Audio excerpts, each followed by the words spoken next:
Okay, so this is your HANA instance, the green box over here. This is your HANA instance.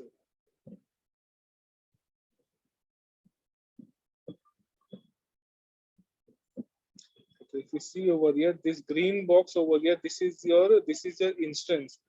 The name of your instance, the name of your HANA instance is H4D. This is the name of your HANA instance. H4D. Within the HANA instance, you have the system database. The name of the system database is systemdb. Then you have two tenant databases. Now, what happens during the installation, default setting in the installation, it creates one system DB and one tenant DB, and the name of which is the default as your the, the name of your tenant database is default as your SID. Do you get this point? Yes. Okay, so this is your instance ID where you have installed with an instance ID, and during the time of installation, it creates the instance, the name which you have given. Under that instance, it creates one system database, and within the system and with that system database, it creates one tenant database with the same name as your instance, HANA instance. So it's a name of your database or a tenant database also. It's your instance name also, SID also.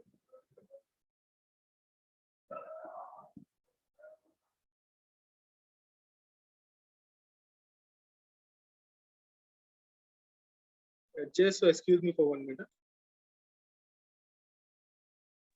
No problem.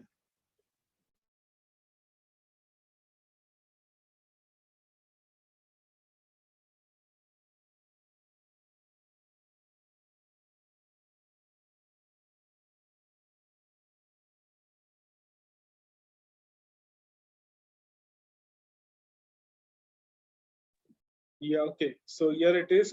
This is it. So I hope there's no doubt in this, no confusion over here.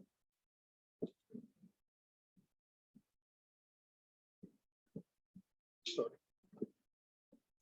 Okay, so here it is. So select system ID. When you select the system ID from the database, the system ID is the same as your instance ID. This is the instance that is the SID system ID H4D. Okay, this is the database name is system under systemdb.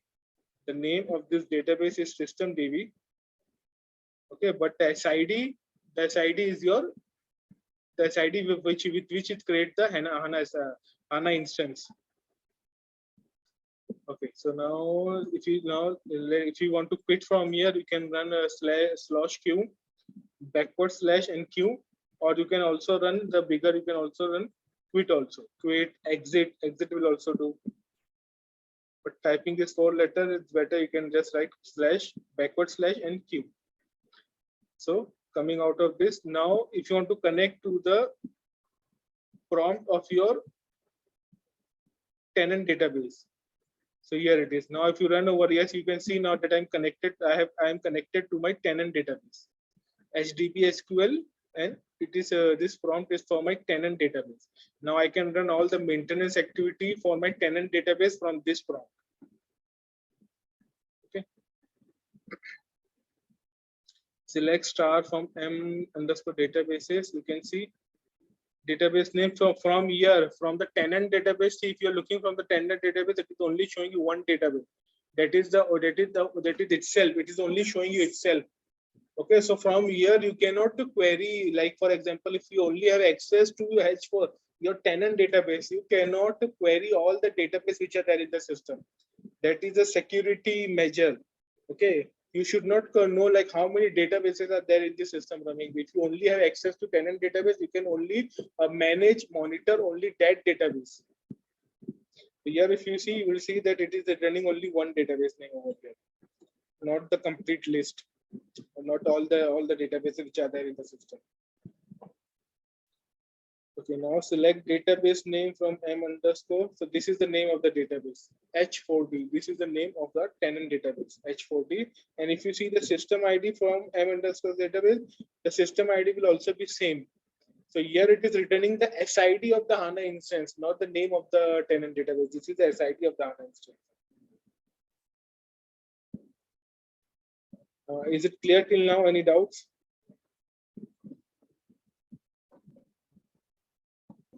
No.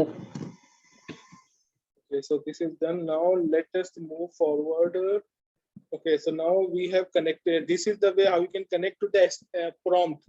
Okay, if you run this command, you will be connected to the prompt. Now there are some scenarios, some situation where you do not want to connect to the prompt, but you just want to execute one SQL query.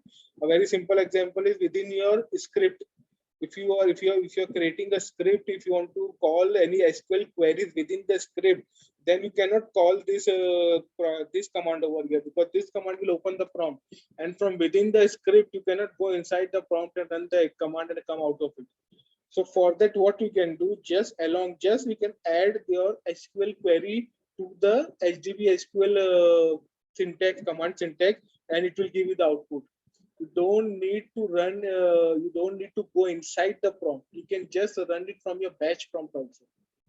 From your Linux bash prompt also, you can directly run the HTTP SQL command, and you can attach your SQL query to the command in quotes, single quotes or double quotes.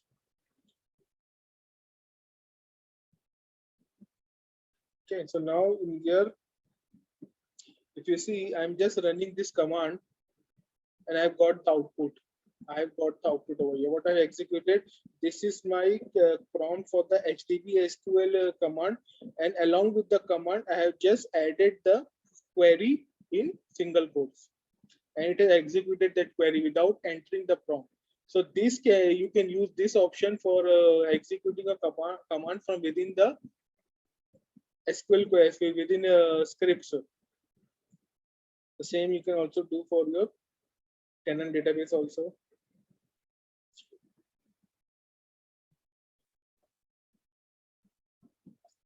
And then echo select. Now what I'm doing over here, I'm creating a file. I'm creating a file /tmp. I'm creating a file /tmp by the name query01.sql. And what I'm putting inside this file is this SQL query. Select database and underscore database name from m_database. So let me execute it on the command prompt over here. Okay, I have executed that query. If you want, you can check what is the content of this query. cat/tmp. If you check the content, so it just contains your SQL query. It just contains your SQL queries. Now instead of running attaching your queries to your system DB, attaching your queries to your HTTP serial command, what you can do is now you can directly call this script by following -I. You can call with the option -I. You can call the scripts and execute it. You can see that I have now called the script and executed it. Okay, this was for my tenant data as a system DB, and this is for the tenant database. You got it? Is it clear? Yeah. Okay, so here we have seen how to go inside the HDB SQL prompt, execute your query. First option, second option, how to execute the query by adding it to your HDB SQL prompt, and the third option, how to put your queries in a file and call the file directly from your HDB SQL, your SQL script. Now third option is that, see, now every time when you're calling this program, you can see that I have put the password in this command. Inside the command, I have also given the password for my system user, which is a very security risk. Now any user who is going to who sees this command line, if you just go over the above arrow key, if you just see the above arrow key, if you see the above arrow key, anybody can go in the history of by running just the up arrow key, and he will get to know the password of my system user. This is the very security breach. Okay, this is not advisable and this is not recommended way of showing a password. Now what you can do is that you can remove the password from your command line. You can remove the password from this command line and you can execute it. Okay. Single sign authenticator. You cannot run the script like this. Sorry. So instead of the script, let me call using this command. Okay, here it is. Now let me remove the password from over here. So you can see it is asking for the password. I can give the password in the command line. I can give the password here, it will execute the query. But now if I'm calling this command from within a script, so every time I cannot go inside the script to put the password, because you cannot see how the script, because the script will be running in the background. You will not get a prompt, you will not get any kind of alert that you need to put your password. So your script will always fail. And if you store that password if you store the password in your script, then anybody who has access if anybody even has a read access to that script can open the script and see your password. So what is an option over here? Now what you can do is that you can create you can create a key. You can create a key in your HDB user store. So when you create a key, so next time you don't have to type the password.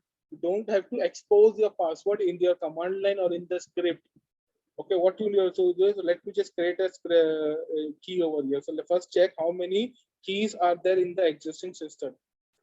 So you can see in the existing system, I have already one key over here by the name H4D SAP DB CTRL. This is the key, existing key. So now I'm going to create my own key. The name of my key will be my key for sys. My key sys. This is the name of the key, and this is the details. It will connect to this system HDB dev01 on this port number and on this database system DB. And this is the username and this is the password. So here I am creating my own key in the system. It has, if you see over here, operation succeeded. My key has been created. Now again, if I run the HDB user store list, so now you can see along with the previous key, now I have my own key also, my key,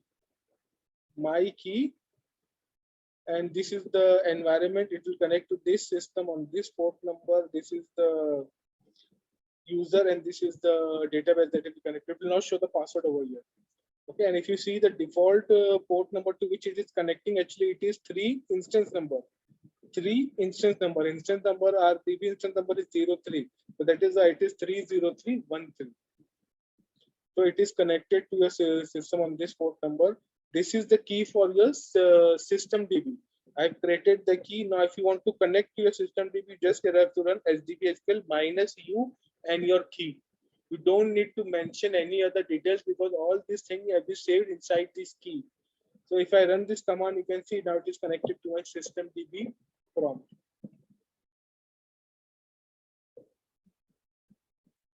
And if you want to run any command, you can directly add your SQL query along with this key. Okay, is that clear? And if you let me create the key for my tenant DB.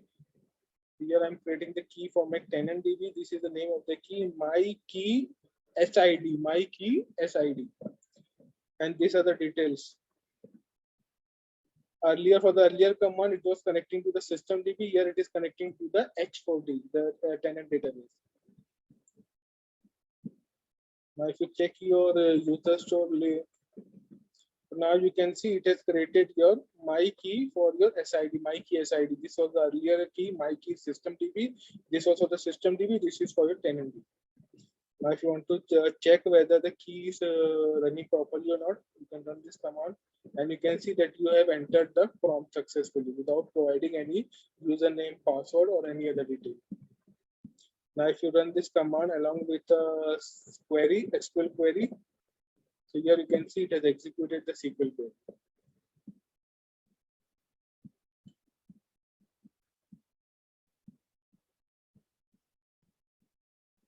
Yes, is it clear? Any doubt till now?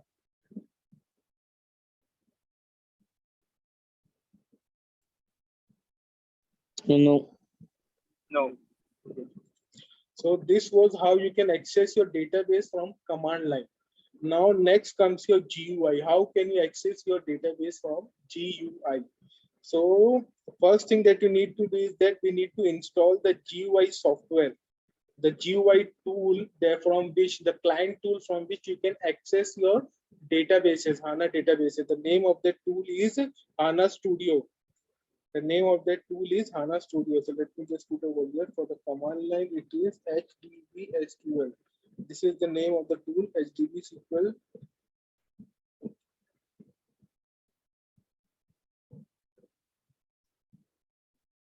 This is the name of the tool, HDB SQL. And for the GUI, the name of the tool is HANA Studio. The name of the tool is HANA Studio. So in your Bayesian host, it was just freshly created, so you don't have the HANA Studio utility in your Bayesian host. So you need to download the utility. So here is the URL for downloading the utility from my file share. You can open a command prompt from here.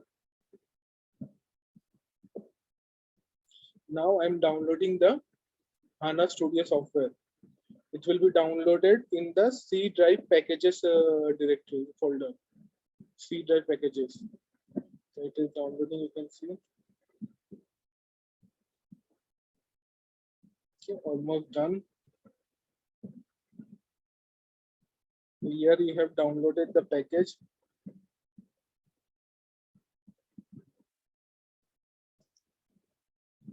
So the package has been downloaded under C drive packages. You go into C drive packages.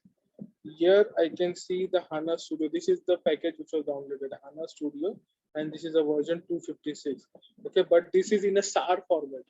You cannot extract it directly from here. You cannot extract it from WinZip, WinRAR, or from 7-zip. It has to be extracted through the SAP car utility, the same utility from which we extracted the HANA package last time before installation. But that SAP car utility was for Windows, was for Linux. Okay, here if you see over here, you have two SAP car utility. One without the extension is for the Linux, and one with the extension .exe is for your Windows system. So this is the utility which we'll be using over here. Okay, so now before installing, you need to extract that package. So here it is. We go into this C drive packages folder. Go in the C drive packages folder, and we need to extract it. SAPcar -xf. Extract and the name of the file HANA Studio 256. Okay, now it is extracting. If you see in the background, you can see that a new folder has been created, SAP HANA_Studio, and it is extracting all the files in this folder. It will take some time, maybe 4-5 minutes for the extraction.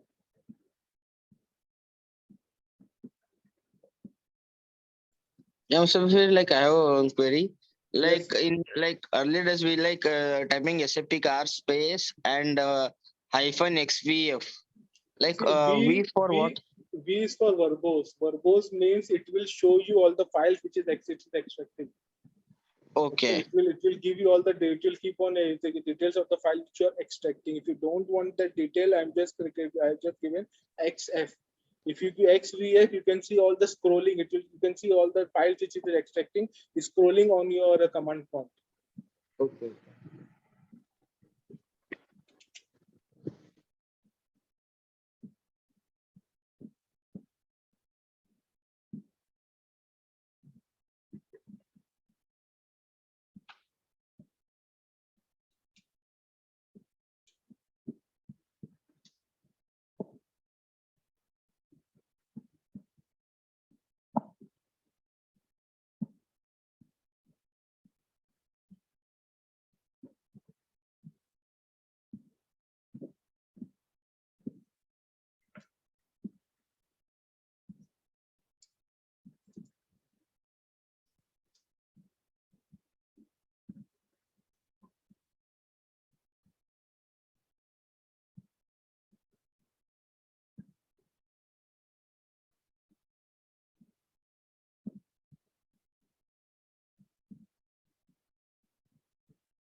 Take some time for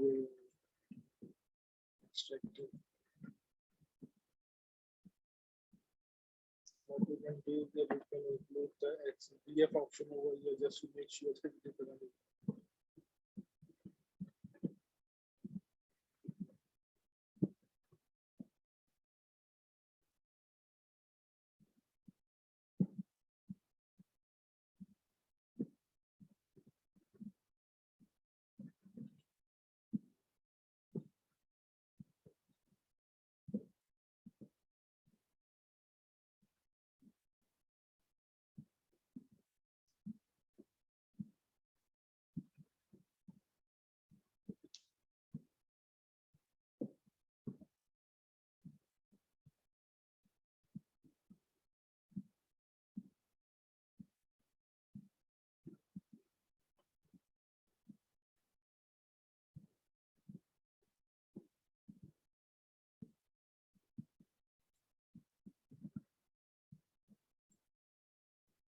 Okay, so you can see it has extracted the package. It has extracted 948 files. Now we can go inside this directory, inside this folder, and you can run the HTTP for command line. If you're doing it to command line, you need to run HTTP inch. But if you're running from Windows, you can run the HTTP setup file. You can double click on it, and then it will ask you some options, selection, what you need to select over here. Okay, and then it will ask you whether you want to continue, and then so so instead of running from the GUI, instead of running the HTTP setup, I am running it to the command line, which is very simple, and just from one command you can install your HANA Studio. Because if you run from the HTTP setup, then it will give you a screen. You have to do selection again, wait for some time, it will give you another screen where you have to make some selection. So instead of that, what I'm doing here, directly running one command for installing the HANA Studio. Okay, so here I executed a command, it has opened another command from window over here, and now it is installing the HANA Studio.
Make sure to take out some time and do all the practicals, because without practical your fundamentals will not get clear, your foundation will be weaker.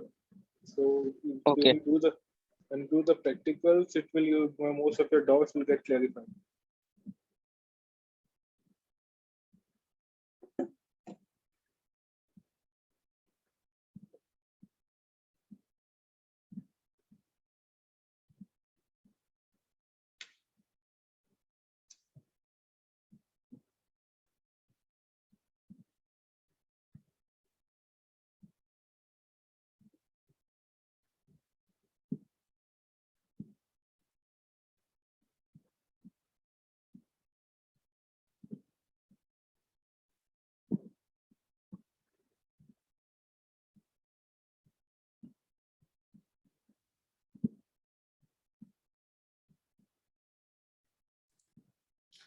Yeah, hi, Musaffar, Sriram here. Yeah, yes. Ram Kumar. So I have one doubt, for example, if I am using a trial version or an older version of SAP, like SAP NetWeaver 7.52 or 7.50. Can you come again? What you said? Sorry. Can you come again? What? Yeah, so if I have if I'm using SAP NetWeaver 750 with Oracle, so if I'm installing it in cloud environment, can I access that application server from different hosts, SAP GUI or SAP router or some other things needs to be configured? No, I'm still not clear about your query. Can you come again? What you said about your Oracle system? What you said about the database? Actually, I have successfully installed SAP NetWeaver 750 in cloud environment, Azure or Google. Okay, got Okay. it. Then So it's a trial version or the SAP router is not configured. So as of now, I am accessing the application server inside that cloud instance only, inside that VM instance. okay. So can I access that from outside different host? Different Without hosts configuring within the cloud, within your same account, or from a different account, from your PC or from your what is your from a query? PC? From a PC. Okay, you can do that. Now, see, now what will you have to do is that I think you have your funda is still not cleared after the first class over here. So let me see over here. Now, what I shared with you on this screen. So this is all this fundamental. So here we have seen. So here. This is your HANA VM. For example, this is your HANA, not for HANA VM, this is your NetWeaver VM over here. Okay. Okay. For example, 10.0.1.4, it contains your Oracle database and the NetWeaver application server on the, it's a default, it's a standard installation. It both the database and application installed on the same VM. Okay. Okay. Now, if you want to connect directly to this VM over here, so the first thing is that you can either have a direct connection or you can have a VPN connection. Okay. Okay. Okay, so I'm connecting to this VM over here. But if what I said that you can also create a patient VM and you can attach a public IP to the patient VM and you can connect to the patient VM and you can connect from the patient VM you can connect to the HANA VM. Okay, but instead of this, what you can also do here is that instead of that you can. Okay, so what you can do, you can attach a public IP to your NetWeaver VM here itself. So this will be your public IP. Okay, this will be your public IP. For example, this will be public. This will be your public IP, and it will be something like, for example, the same IP 20.84.1.87. So is this clear? You will attach a public IP to your VM. Okay. And from this public IP, now instead of connecting to the public IP of your patient host, you can directly connect to the public IP of your application, this VM. Okay, so in your SAP GUI on your PC, in the SAP GUI, you will give this IP address. Okay. I got it. Okay.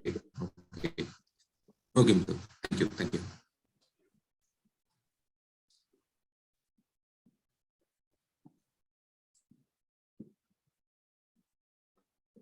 So now where will be? Okay, the installation is completed. The HANA Studio installation is completed.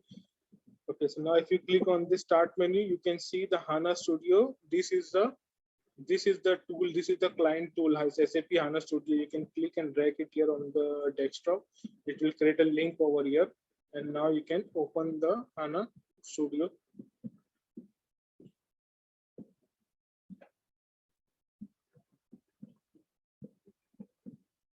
After opening the HANA Studio, what you can do is that you need to add the databases. You need to add the databases of your HANA systems inside it, HANA Studio. Okay, so this is just a one-time activity. The first time when you install HANA Studio, it will ask this, use this as the default and do not ask again. Launch.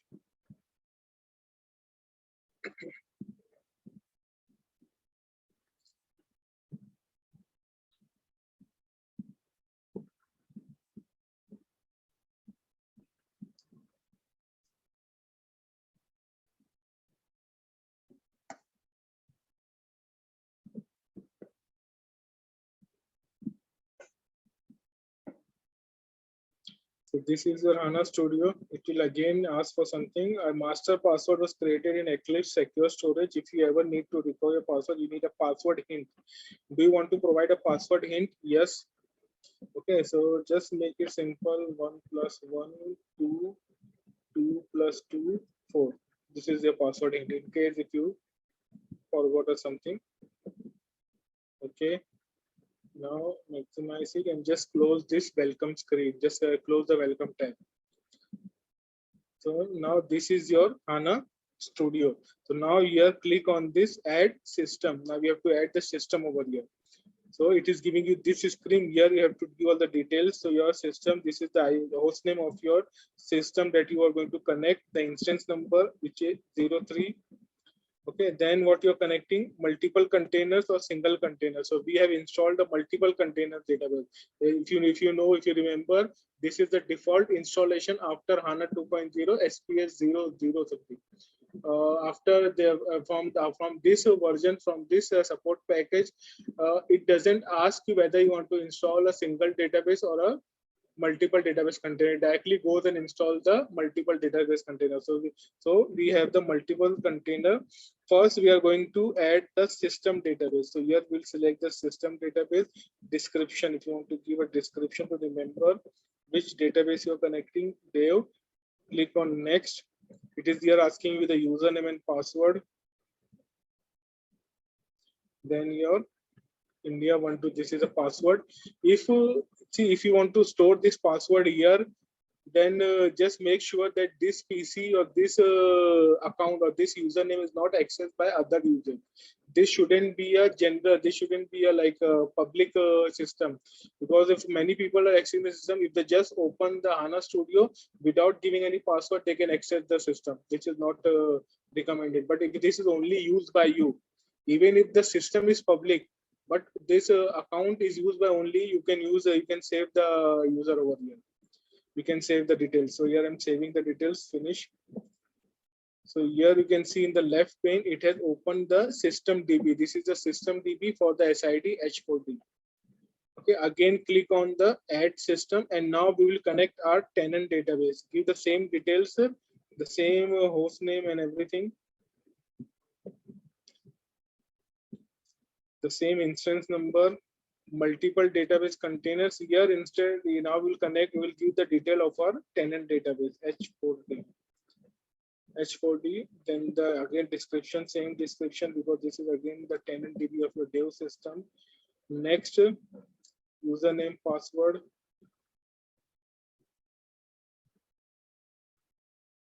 And again, if you want to check this box, store user and password, finish. So here you can see it has created a system for your H4D at H4D. So what this means, H4D is the name of your tenant database. Add your instance number, instance SAP system ID H4D. So this is the tenant DB at instance. So we have added the system in your HANA client. So from here, you can access the system now. You can see all the details over here. This is the backup tab. This is the catalog tab, provisioning, security. If you double click on this system directly over here, so you can see the overview over here. You can see the overview. So here is your system overview. What does it contain in the system overview?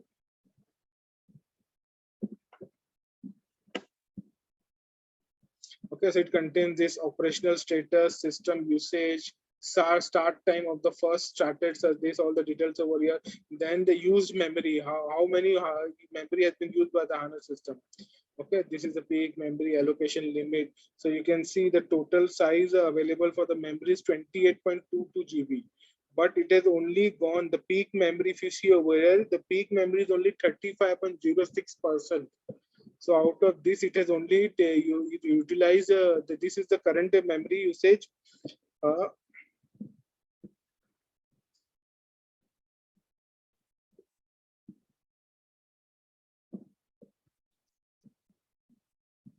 Okay, the current memory usage is 30.56%, and the peak it has gone up till 35.06%. This is the resident memory. Okay, the 4. This is CP usage, this is a CP usage and everything detail. If you go on different tabs, you'll find different kinds of information landscape. Here you will see all the processes of your database for your system database. This is the, because we have opened the overview of the system data, system DB, it is giving you the processes of the system DB. If you double click over here, it will give you the overview of your tenant database. The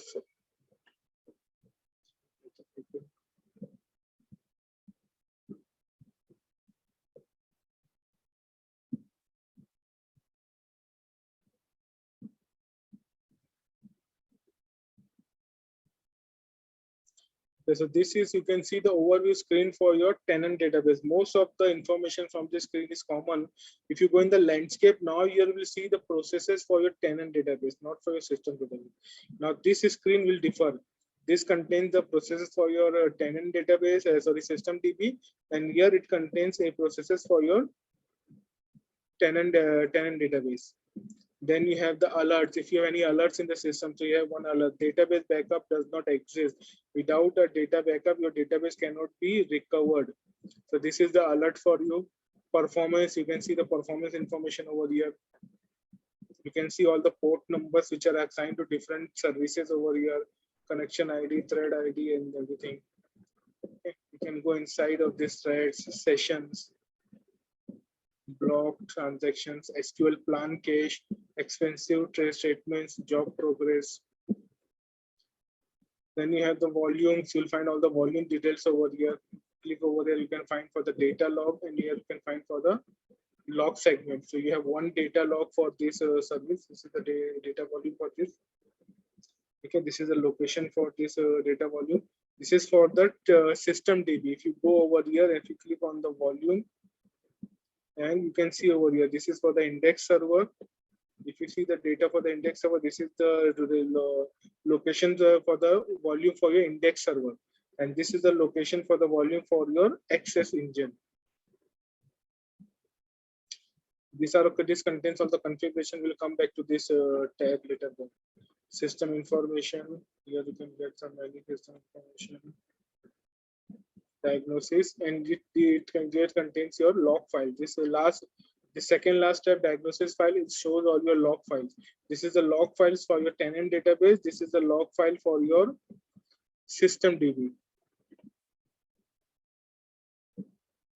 Yes, is all that clear? Any doubts in this?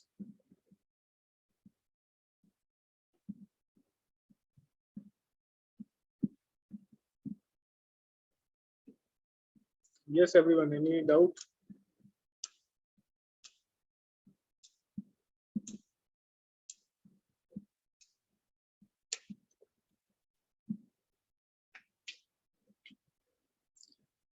Okay, so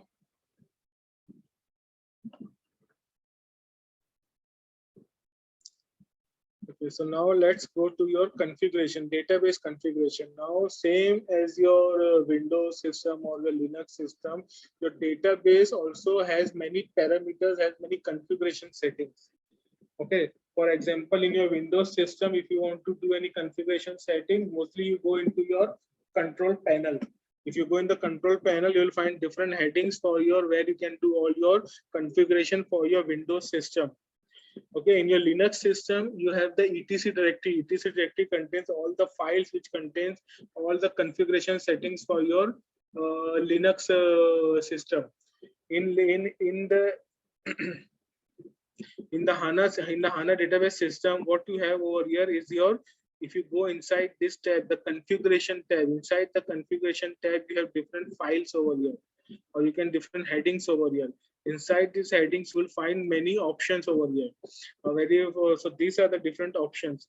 Okay, sorry, before that configuration, let us check about the database license. What the license has been assigned to your current database. So if you want to see the database license, system DB at SID properties license. So right click on the system DB, this tab, right click, properties, and in this pop-up window, click on the license. So here in this license, you can see that currently your database has been assigned a temporary license. Okay, it's been assigned a temporary license, and the date of the start date of this is the April 24. The day on which we install the database, the start date of the license will be from there, and expiration will be 90 days. 90 days from the date of your installation. Okay, that is it. This is a peak memory usage. This is your hardware key. If you want to get a license for this database, then you need to take this hardware key, go to the SAP portal, you have to register your system, and in that you have to provide the hardware key, and then you can generate your license for this database. This if you generate the key that will be generated, the license that will generated will be only applicable for this database, because it is based on the key. Here it is. So that is from here, install key license. From this button you can click and you can give the path for the text file, the license text file, and you can install the license in this system. Is it clear with everybody?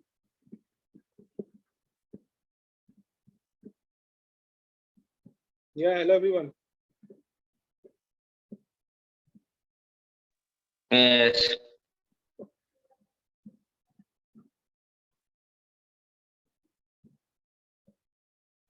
Okay, so we'll just take a 5-10 minutes break and then we'll reconnect again. Okay, Okay. sure.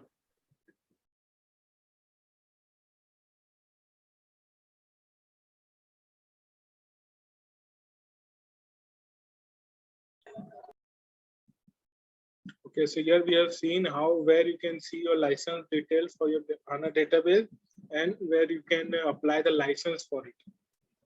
Okay, so this is only applicable for your HANA database, which requires a separate license.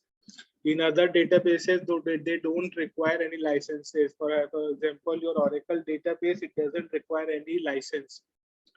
Okay, it is just it is only during the auditing. It is only during your compliance audit that if you are running anything without a license, then it will come under the scanner. But if you are not using any license, you can continue using it without any restriction.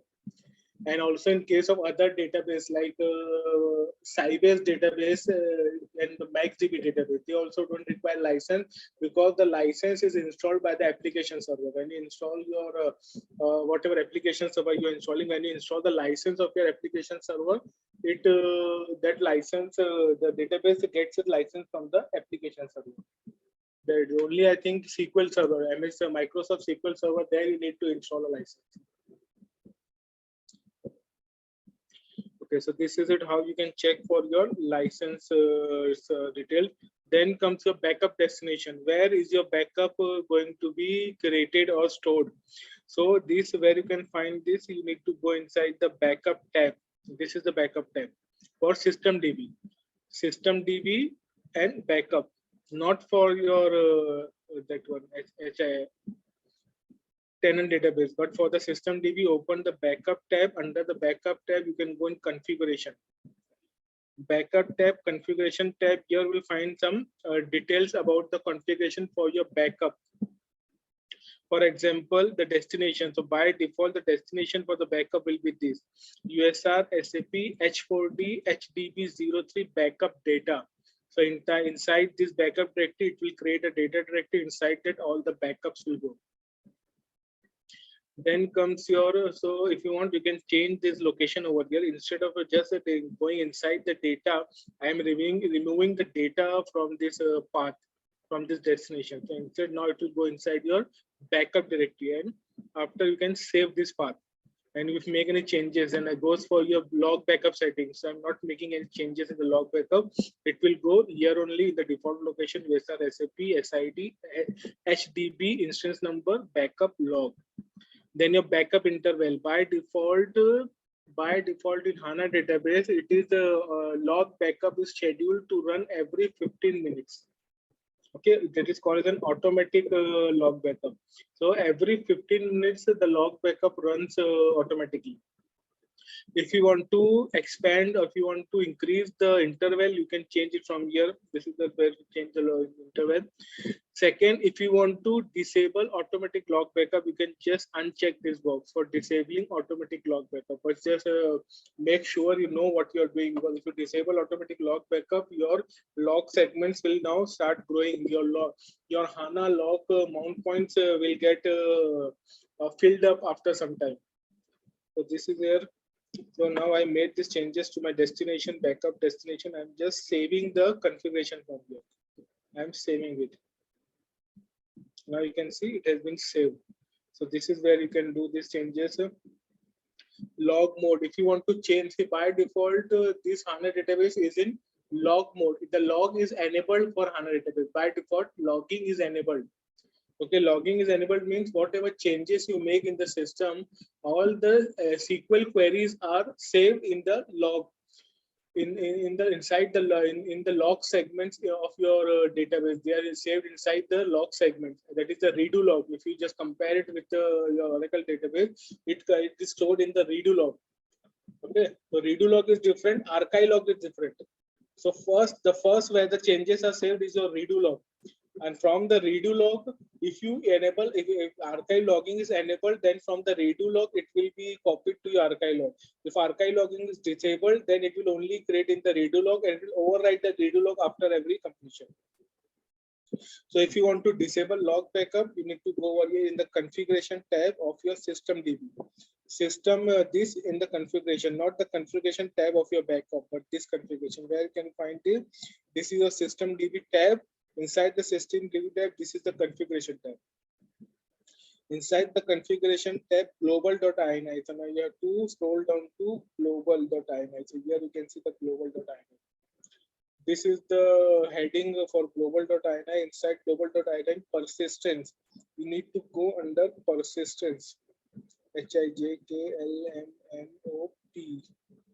This is the persistence. Under this persistence, you can find all different parameters over here.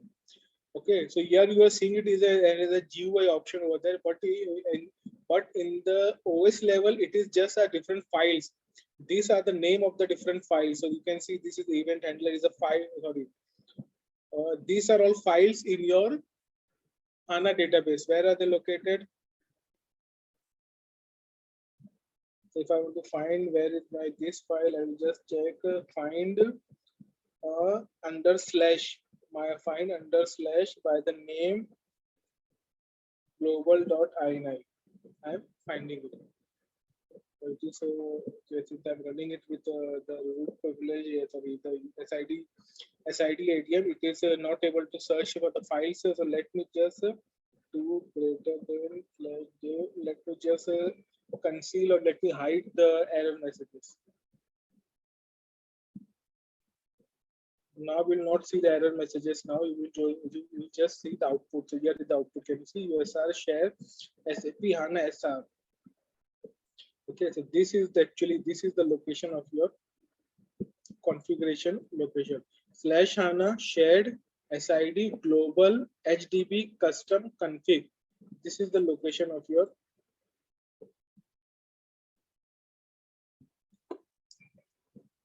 all your INI files. If you go over here, you can see all the files over there. You can see the global.ini, index server.ini, and the name server.ini, web dispatcher, all the configuration, all these files for this you can see over here. And within this file, these are actual you can say containers. These are the containers. If you open any file from here, if I you can run the less command for your in global.ini. If I run the global.ini, so within you can see there are multiple containers, multi-DB, persistence. So this is a container. So the more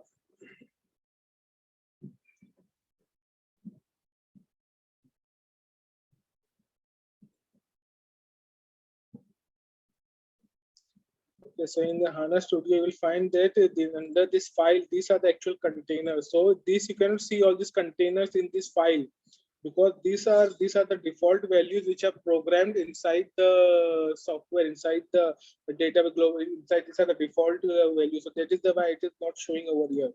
Only the things which you change will be showed over here. If you remember this location, we have just changed this location. USR SAP SID. This is the backup location, base path for your database backup. So actually, what the changes we made at that screen at the base level, it is going and saved in this parameter in this file under this container. And if you see, this is the log backup timeout. This is the default interval for your log backup. How much it is? 900 seconds.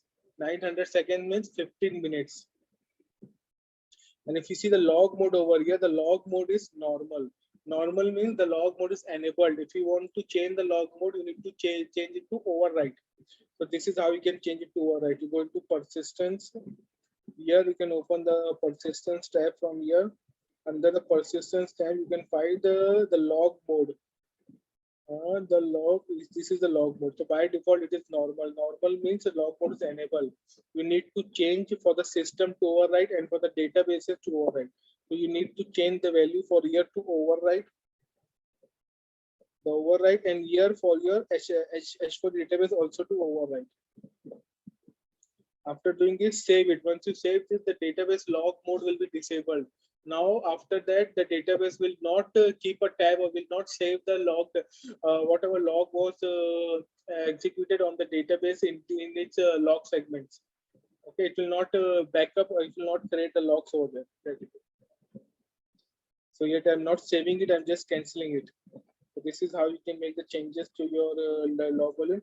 Also, for example, if you want to change the global allocation limit, what is the global allocation limit?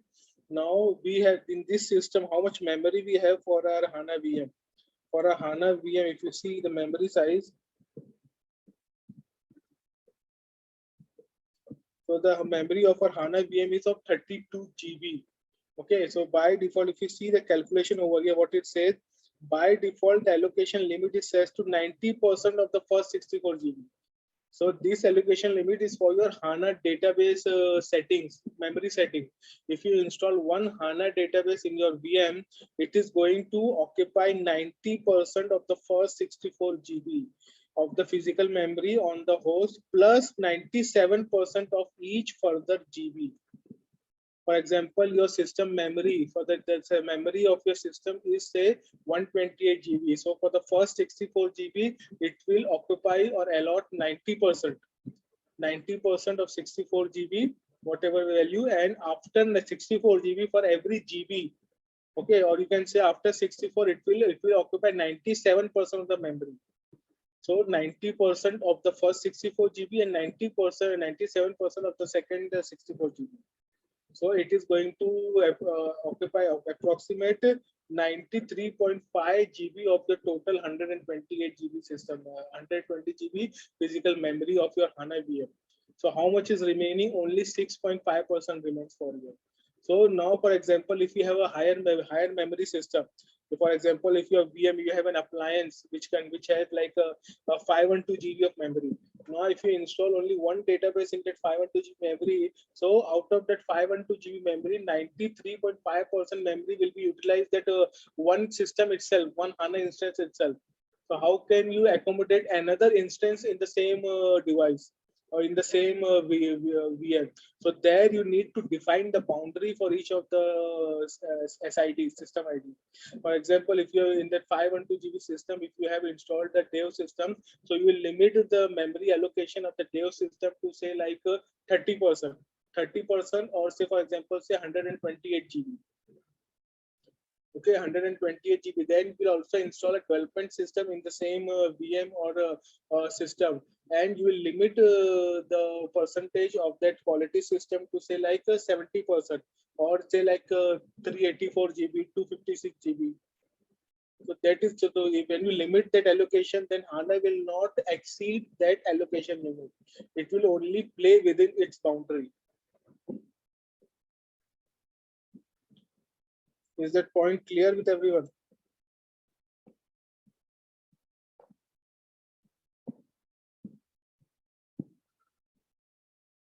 Yes, everyone. Yeah, Musa, I having some doubts here.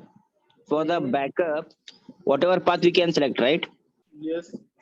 And one more, like in that, like normally we take the 10 DB database backup, right? Not the Normally system. what we take? What we take? tenant database? Yes, see, your tenant database actually contains the data or all the data about the user, the transactional data, all the application data. For example, your application is your S4HANA or your SAP ERP. So all the data, all your for example, your employee records or your invoices or your sales invoice, purchase order, everything, sales order, all this data is stored inside the tenant database. So your tenant database is more critical. Your tenant Okay. database is more critical. System database only contains the information about other databases, configuration details and all. So system database is not that critical. So you don't need to take a daily backup of your system DB. Even like if you take a backup once in a week, it is sufficient. So Okay. once in a week, the backup is sufficient. Or if you're doing any changes in the landscape in your landscape, for example, if you have created a new tenant database, that information is stored in the system DB. So after creating a new tenant database, you can back up your system DB.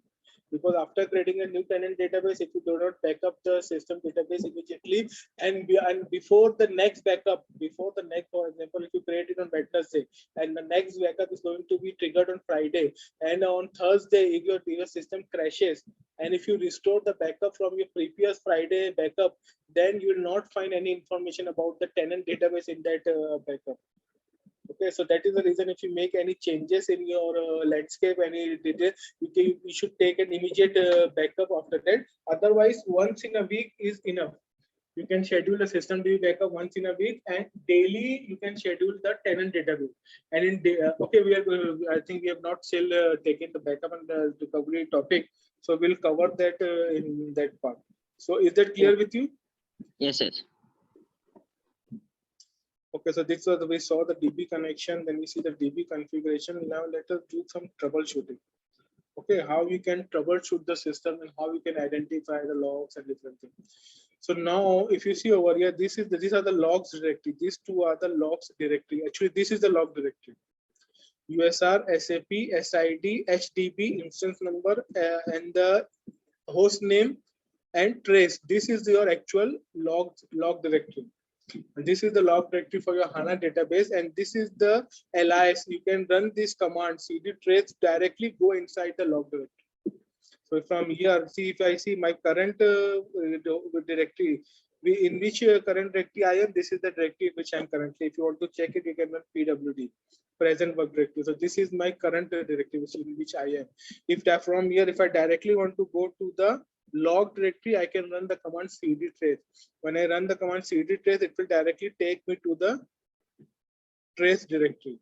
This is your logs directory, or this is your trace directory. Okay, now, but this, if you run the ls command over here, this contains all the log files or the trace files, but this trace files is only for the system DB. This is only for your system DB. Okay, this directory doesn't contains any logs for your tenant database. So where can you find for the logs for tenant database? Inside this directory, db_sid. Inside the db_sid, you will find the logs of your tenant database, ls db_sid. So in this directory, you can find the logs of your tenant database.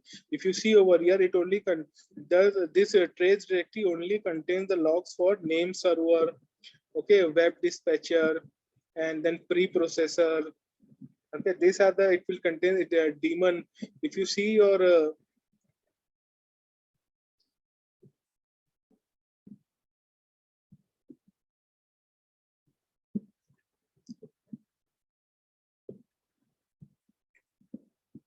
okay, if you see this services over here, so if you see the HDB daemon, if you see the compile server, index, the compile server, the name server, preprocessor, web dispatcher, these all services belongs to your system DB.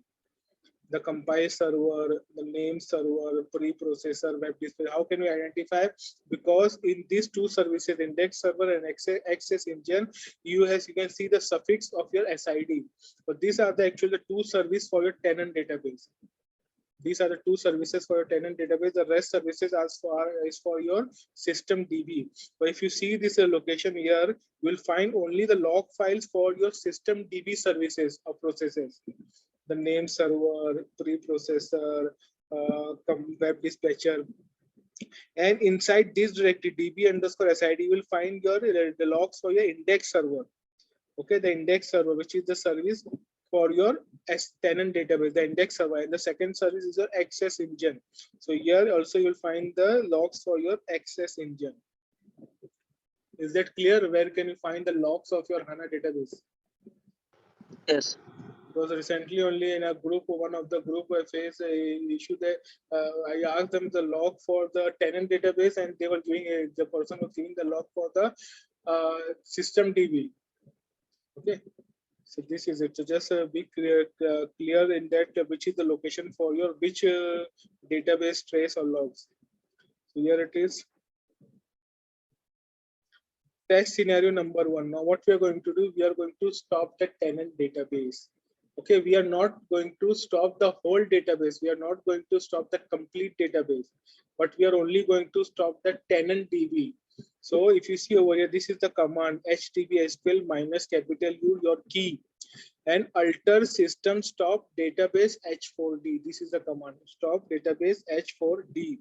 So we are only stopping the tenant database. So now if I run this command from here, see this is I'm monitoring my HANA database from here, and from here I'm executing this command. Once I execute this command, if I go in the second tab, you will see that my tenant database services have started stopping.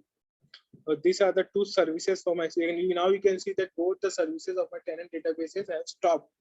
It means that my tenant database is stopped now, but the system database services are still running. The system database is running, only the tenant database have stopped. Is it clear to you? Any doubt, any confusion? No. Okay, and here there is a short script over here. You can use this script to monitor the database service. Instead of giving this black and white, it will give you some colored output. So now if you see over here, the display, the status of my database service of my services are now green. All the services for my system database are green. Okay, so here it is, I have executed. Now, what I'm going to do, I'm going to rename the data volume of tenant DB. Okay, the data file of the tenant database. Where is it located? Inside this location, HANA slash data SID MNT 1001 and 0 this HDB 00003.00003. This is the location of the data volume. This is the location CD and the location. This is the location of the data volume. So here you see this contains the data volume ls minus ls. This is the data volume of my tenant database. All the information, all the data of my application server, my like for example my S4HANA application server, NetWeaver application server, any application server, the tenant the data of that application server will be stored inside your tenant database, and this is the volume, this is the data volume, this is the log file for your tenant database. Okay, and inside this data volume, it will create a schema for your application server. Inside that schema, it will store all the information, all the data of the tenant database. So this is the file for it. So what I'm going to do is that I'm going to rename this file. I'm going to rename this file to a name for something. Instead of a .dat, I will change it to .tmp. Instead of .dat, I will change it to .tmp. Okay, so here I'm going to change the name of this file from .dat to .tmp. I've changed this file. Okay, so before changing the name of this file, you have to stop the tenant database. Don't run it online. While the tenant database is running, don't try to rename this file. So now if I check the output now after renaming, now you can see that this file has been renamed to .tmp. Instead of .dat, it has been renamed to .tmp. Okay, so we have renamed the file. Now what we are going to do, we are starting the tenant database. Now here we are going to start my tenant database. Okay, so here I'm executing the command for my tenant database, and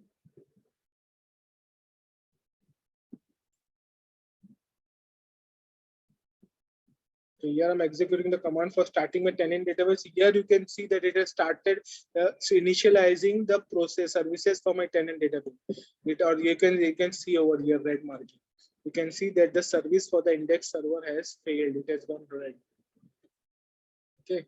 So this why it has gone red. Now you know the reason why it has gone red, but now we are going to identify, we are going to analyze that why is it going red? What is the reason behind this one? So after starting the database, what you need to do, you have to go into the cd trace directory. Inside cd trace directory, so go into the trace directory location. Under trace directory, go into your tenant database directory, because the index server service is a part of your tenant database, not your system database. So you will find it only here inside your tenant database location, the location for your tenant database trace files. Go inside there. If you run ls minus ltr, if you run ls minus ltr, it will list the output in reverse timestamp. Okay, it will do a reverse timestamp. So all the latest file you will see in the bottom. All the latest file which has been changed, updated, you will find it in the bottom. So this is very useful in case if you have a long output. Okay, if your long output for say more than, like say, if you go in the one directory above, this is the location for your tenant. Now if I run over here ls minus l, if I run ls minus l, see the output has scrolled up above. Okay, I cannot see which are the latest files, because you can see the timestamps. Can you see the timestamp? This is for 9 o'clock, this is for 8 o'clock, again 9, again 7. Why? Because because this output has been arranged by the name of these files, by the name of the files, not by the timestamp. Now if I want to check for the timestamp, I have to do ls minus lt. If I run this command, it will show the output in the sorted by the timestamp. Okay, this is the timestamp it has sorted. But again, you can see the latest files have gone above. The latest files have gone up. Okay, this is for April 24. These are the previous files for April 24. The latest files have gone up. Again, if this has been a long output, like say 100, 200 files, so again I have to scroll above to check for the latest file. Instead of that, what you can do is the ls minus ltr. If I run ls minus ltr, all the latest files which have been updated recently will be you can find them in the bottom of the output. Now let me again go back to my previous screen of db_sid. Here, if I run ls minus ltr, so here I can see my changes over here. In here, you can see two outputs, for one for the access engine and for the index server. And I'm sure that the problem which I'm facing is for my index server. Okay, even if the latest log file is for the access engine, don't open this access engine, because I know that the problem lies within my index server. So open this file, less index server and the detail. Let's open this file over here. Okay, or you can directly just this. So now it has opened the file. Now you can come to the end, come to the ending part. That is Shift G. If you click on Shift G, it will take you to the last part of this file. Now here, what you have to do, you have to start scrolling up and check for the latest. Just try to find a latest error somewhere over here. Why the index server services has failed? We have to identify. We have to look for some clue. We have to look for some pointer. Why is this failed? Okay, you can also search for some pointer from here by if you click on slash. If you click on slash, it will give you the slash icon. Here you can look for some error message. No, it didn't find any error. You can look for error, but it didn't find some error. So let us scroll above. So now when I'm scrolling above deferred, you can see it is found for the deferred. What you can do, you run GG. By running GG, you have gone to the starting line, and from here slash, and you run error. Okay, so now can you see over here? This is the one error message, but what is the date of this error message? This is for 24th of April. This is not relevant. This error message is not relevant for our today's issue, because this issue has come only, I say, 15 or 20 minutes back. So check for the next error message. Okay, so again it is for 24. Again go.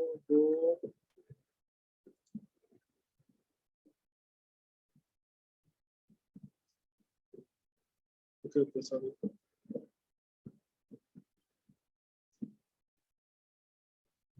Okay, now this is for 21 next. Not hiding. Again, this is the same error which we have received 4 days before also. 24. So this is not a relevant error. Okay, let's go to the next error. Okay, unexpected error with unknown peer name. Okay, this is also not a related relevant error message. Exception session request. This is also not relevant.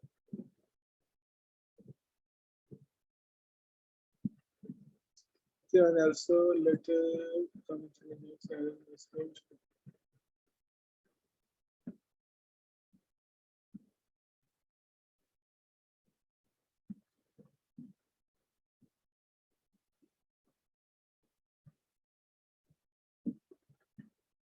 Okay, if you come over here, you can again see this is not relevant. This is actually not an error message. This is also not an error message. This is just a error. ERR string is a part of this message. Now, if you come over in, if you see this part over here, if you see this part, assign failed with persistent startup error exception data access page access data volume. See, here you can see the exact error message. Can you see over here? No data volume files found in the path HANA data SID multi-digit. So it cannot find the data volume path in this location. So this is your exact error message. So this is not very easy because see, this is here. It looks very easy for you because I made it look easy for you. But this is the worst and this is the most critical and this is the most, you can say, complex part in your troubleshooting. Everything will not be very easy for you. So you have to go through these logs again and again. You have to like what I can say is that you have to like check each and every line, each and every error messages, go through them. What is there? You have to be very smart in identifying the error message. Check at what time the error occurred. What was the like? You try to pinpoint the window for your backup. Sorry, pin error. Window for your error message. For example, you see, you identify that okay, till this date, till this time, everything was working properly. If the error occurred from this time, from this date, and from this time, so try to narrow your search for that period only, for that window only. Don't try to check the error messages from like 10 days back, 15 days back, and this. Try to just focus on that error window. During what interval your backup started, the error started occurring. So here I have identified that this is because that it cannot find the data volumes file. Okay, so now I have identified the error. I have identified the error. What I need to do? I need to first stop the tenant DB. Don't make any changes online. Stop the tenant database. So here again, I'm going to stop my tenant database.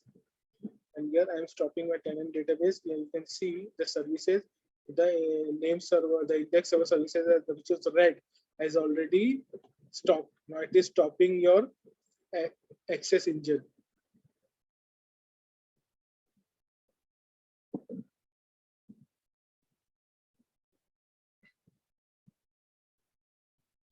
It is taking some time. Sometimes it takes time, so you can like wait for like some time. Be patient, but if it takes more than required time, if it goes inside like say 30 minutes, 1 hour, 2 hours, then what we can do is that we can kill that process. Duplicate. Okay, so from here you have to do it with the root user. So you can identify this last column is for the PID, process ID. If you check for the process ID of your access engine, it is 22659. If you check over here, PS minus EL grep and the process. So here you can see this is a process for your HDB access engine. This is the ID. This is the process ID for this process. Still, I can see it is not getting stopped. So what I will do, I will kill it. Kill and the number. Kill and the process ID. Okay, I've killed it. Let me check over here. See, it is not killed yet. It is still running. The process is still running. It is not killed yet. So this time what I will do it forcefully. Kill -9. This is for forcefully killing a process ID. So kill -9. Now as soon as I run this command, And if I check the output, you can see the process has gone from the list. So my tenant database has stopped completely. So tenant database has stopped. Now what I can do, and again, I need to go inside the same directory where I made the changes. The data volume directory, I again went to the data volume directory, ls-lh. This is the file which I had renamed. Now again, I'm going to rename it back. I'm going to revert the name of that file. Okay, now again, if I check ls-lh, okay, so you can see that the name of that file has been reverted to its original name. Now, after renaming it, now just go and again start your tenant database. Now, if I again start my tenant database, now you can see the services coming up. This time, it won't show, it won't go into the red status.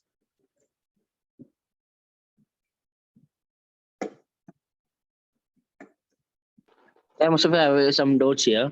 Yes, yes. Yeah, here we do we done the rename all those things so that we come to know the exact why is the system is not starting, correct? Yes, yes.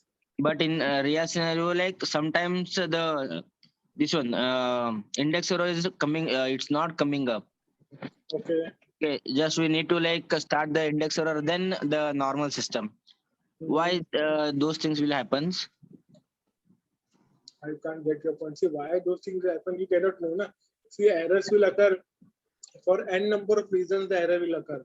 Now, if you find, if you come across any error, if you come across any system issue, any error, so then this is your responsibility. This is your role to search, to analyze, and to find the RC of that incident. Okay, why the instance number is not, why that service is not coming up. Go and check for the logs of that service or of that process, and try to find out why is it not coming up. You have to identify the issue. You have to identify the root cause for that.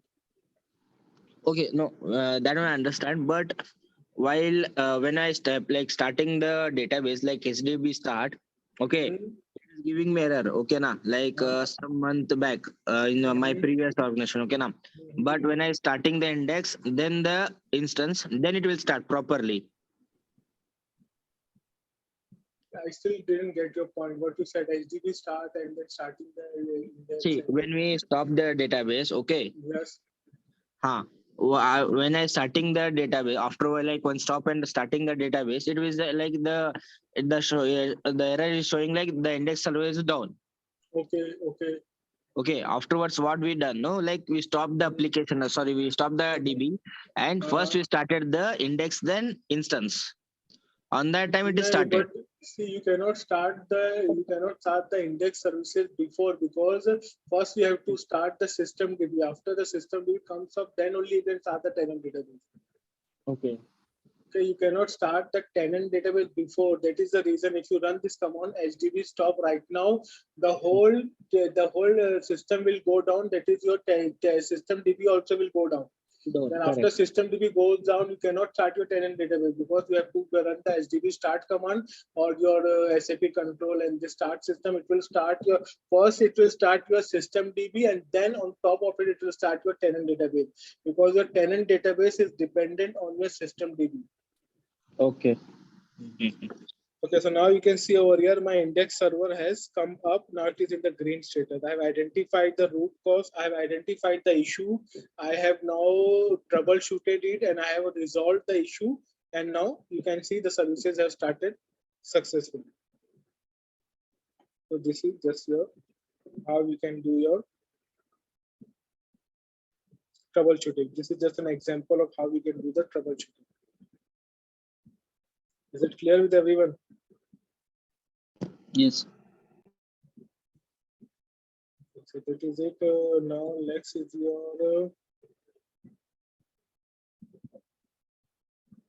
user topic. Do you want to continue or you want to take a break?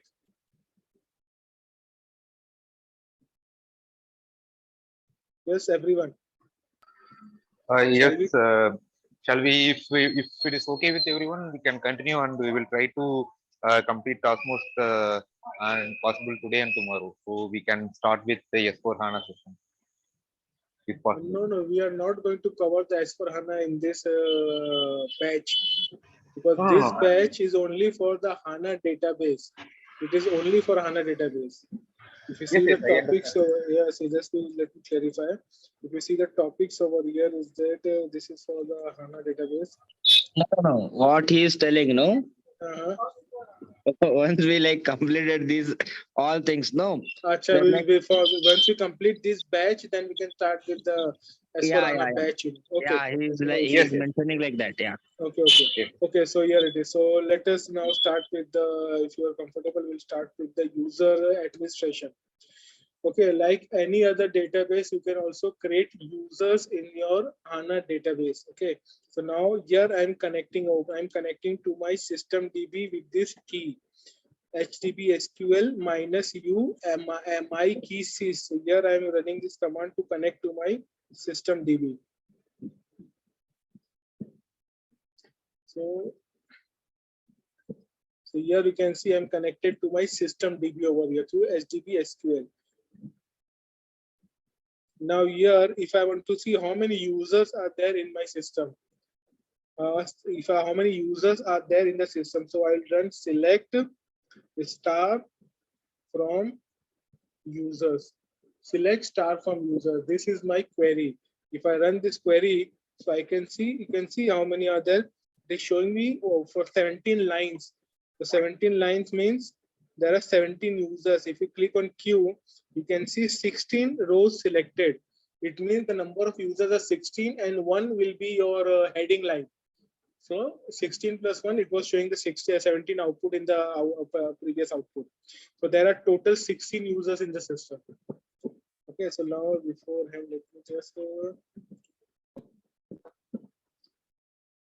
check number of users. Check users. So here instead of this command,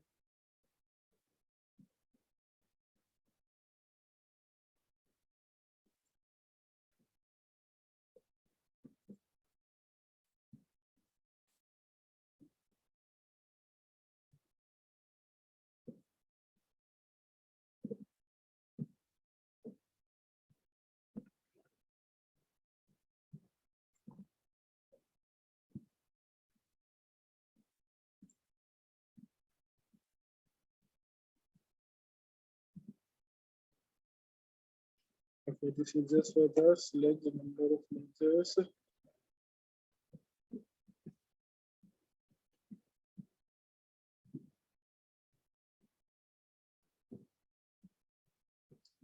Okay, so if you check the users, it shows you how many users are there in the system. So after checking the users, now if you want to create a user backup. I'm creating a user by the name as the backup.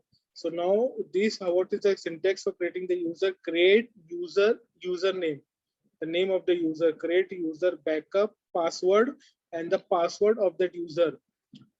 No force first password change. So this is just an additional setting. Now what is this no force first password change? Now if you come across work in an SAP system, whenever you create a user, okay, so the password with which you create the user is not actually the productive password of that user. It is an initial password. Initial password means that when you first time log in with that user ID and the initial password, it will ask you to compulsory change the password to your productive password. So the initial password is means that at the first successful login, at the first time when you log into your system, it will ask you forcefully to change the password. Okay, that is called as your changing your initial password. So now what happens in here also, now if you're creating a user, then every time you create a user, then when you log in with that user, because see, every time it will not be a system here, every time it will not be an actual user, it might be a system user also. You are creating a user for doing some background activities or something like that. So now here for every time you create a user, you have to first log in with that user with the initial password and manually go and change the password to productive password. So this is just an additional activity. So instead of that, what you can do is that you can create the user with this parameter, no force first password change. So instead of you creating the user with the initial password, you can directly create the user with the productive password. And from the next time, whenever you log in with that user, it will never ask you to change. It will not ask you to change the password of the first login. Is that clear? Yes. Okay, and then after this command is for creating the user. Second command, alter user backup disable password lifetime. It means the password of this user will never expire. Okay, because if there is some default value, default change, the default setting is that the password will expire every 30 days, every 60 days, every 90 days, and after that period expires, the user's password will get expired. So here what we are saying is that alter user backup disable password lifetime. So the password disable will be password expiry will be disabled for lifetime. The password will never get expired. Okay, now after doing this setting, these two commands is for creating the user and setting some user parameters. These two commands is for giving the rights to the user. These two commands, not the command, these two queries is to give some authorization, some privileges to the user, backup user. So what privilege you are giving? Grant backup admin. So you are giving the privilege, you are giving a role. This is a role, backup admin is a role. So you're giving the role of a backup admin to this user backup. And also you are granting the privilege to catalog read. It means this user will be able to read the catalog.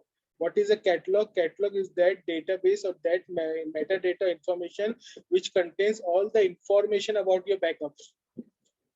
Okay, the information about your backups is called the catalog.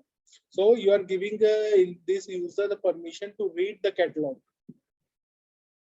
Okay, so this is by this using this 4 command, you can create a user and assign it the relevant authorizations for to maintain its perform its duty as a backup administrator user.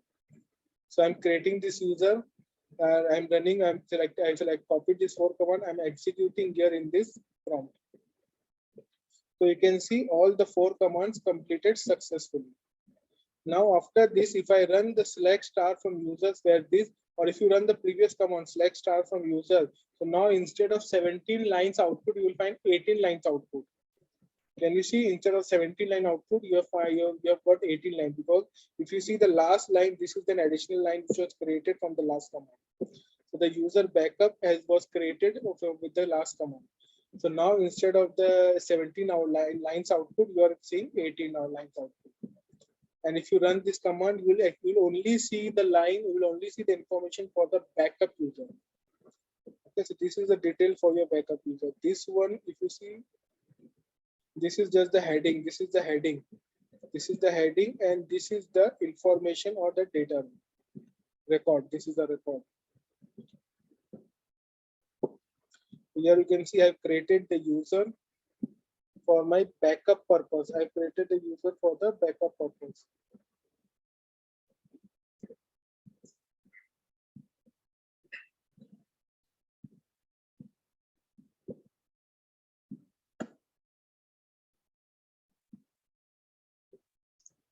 Just give me a minute.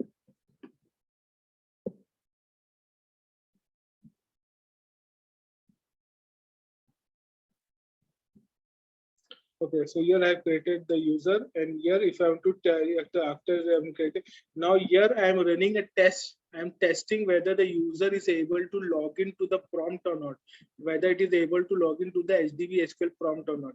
I'm running the HDB SQL -i instance number minus user backup minus password of that user minus d the system DB connecting to system DB. Select database name from m_databases. Now if I run this output, see what it says.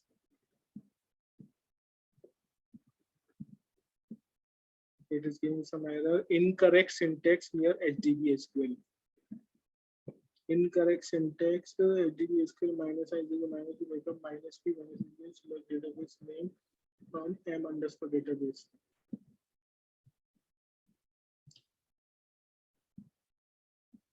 Now let me check if I change it to instead of double quote, if I change it to single quote. No. What is the error HDB SQL minus instance number 03 minus U backup minus P.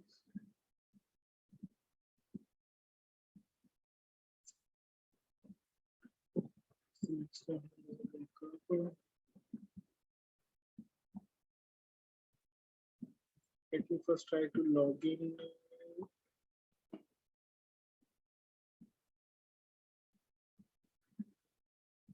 Incorrect syntax near HDBSQL. Let me again retype the HDBSQL minus I 03 minus U backup minus P backup 1, 2, 3 minus D SYSE system DB. Sorry. You type in D. Incorrect syntax near HDB SQL line 1 column 1 at position 1. Very sorry. you are in Actually, the I'm right? indexing this. I'm running the command in the prompt. That was the issue. Okay, so here if I run this command, if I created the user, okay, I created the user. If I'm checking with this user, so I can see the output over here, system DB. So if you see the command over here, I have logged in with the user, backup user, with the password of that user, and it was successfully executed. It means the user and the password, and it is successfully able to communicate, execute queries on the database. So this is successful. Now you can create a user store. You can create a key for the backup user. So every time you don't have to give the username and password. So I'm creating a key for the user. Sorry. So here you can see I've created a key for that user, and you can now test. You can take a backup of the system DB and check the backup. So here I'm running executing a backup command from HDB SQL. HDB SQL minus U backup underscore sys backup data using file. Using file in which location HANA shared SID HDB instance number backup. This is the location where it will take the backup and with the current timestamp. So let me execute this command from my command prompt. And what you can do here, let me come back. You can go into the backup location, that is /HANA shared SID HDB instance number and the backup. So if you see over here right now, there is no directory by the name of backup. So this will give an error. It will give an error because there is no directory by the name of backup. If I run this command, it will give an error.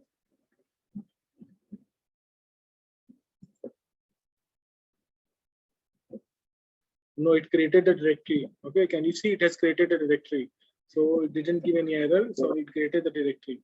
So this directory was created, and this is your current backup. If you see the time, it is of 7th May, and the time is for 9:31, 9:34. So if you see the time right now, it is 9:35. So just 1 minute back, it started the backup, and you can see it completed the backup also. It has completed the backup also. How much time it took for the backup? It took almost 23 seconds for the backup. Okay, 23.7059 seconds for the backup. It took 23 for the backup. So here we have triggered a backup for our system DB. Okay, and this is just in case if you want to delete the user. We are not going to delete the user, but just for your information, if you want to remove the user, you can use this command. You can use this command drop user backup, and that user will be removed. So similarly, now what you can do is you can do it for your tenant database also. So I'm connecting to my tenant HDB SQL. Select start from users. Again, I can see there are 16 output. So in the system database by default, we saw 17 output lines. It means one heading and 16 users. Here you can see only 16 lines. It means there is one heading row and there are only 15 users. One user is less here in this tenant database. Now let me create the user backup also inside the tenant database. So you can see I've created the user inside the tenant database. Okay, so this is for your information. See your user master table, sorry, the table users table. So if you see this table users, yeah, from the user, select star from user. So this user table is independent, or you can say it is different for your system DB and for your tenant database. If you create any user in system DB, you cannot use that user to access your tenant database. You have to create a user inside your tenant databases, user table, then only you'll be able to log into that database tenant, that database with that name user. Yes, after creating the user, if I check the output, now you can see this is the details for your output. And if you see the total number of users, previously it was 16 line output. Now it will see 17 lines output. And this is the record for your backup user. Okay, this is the record for your backup user. Now similarly, I can run this command. I can execute it. You can see the output from your database name is your SID. Okay, and you can create a user store for your backup user. So here the user store I'm checking as backup_sys. Backup sys. Here I'm giving the giving the key as backup sys. Here I'm giving it backup SID. Okay, so here I given backup sys and here I given a backup SID.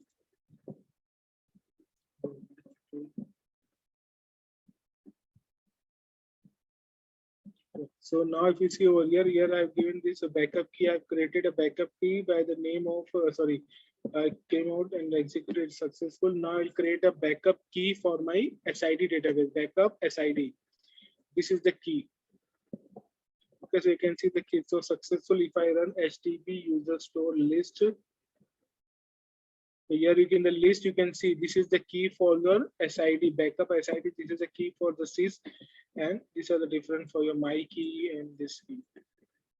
So the my key sys is for your system user. My key SID is for the system user. But here this backup SID is for the backup user and the backup_sys is for the backup user. We're gone till now. Now I will fire a backup. I will take a backup of my tenant database. Let me fire the backup of my tenant database from here. If you see this directory right now, it only contains your system DB backup. Okay, let me run the backup now. The backup has started. Now again, if I run the ls command over here, see I can see the directory for my tenant database also. du-csh I can see the output. So right now it is a 1.1 GB. I can just put it under watch. So you can see how the directory is increasing or something. So from 1.6 it went to 2.1. Let me check. Or you can see that the database backup was completed in 24 seconds. The DB backup completed in 24 seconds. Is it clear with everyone? How we have created the user and how we use that user to run backup of our database. Yeah.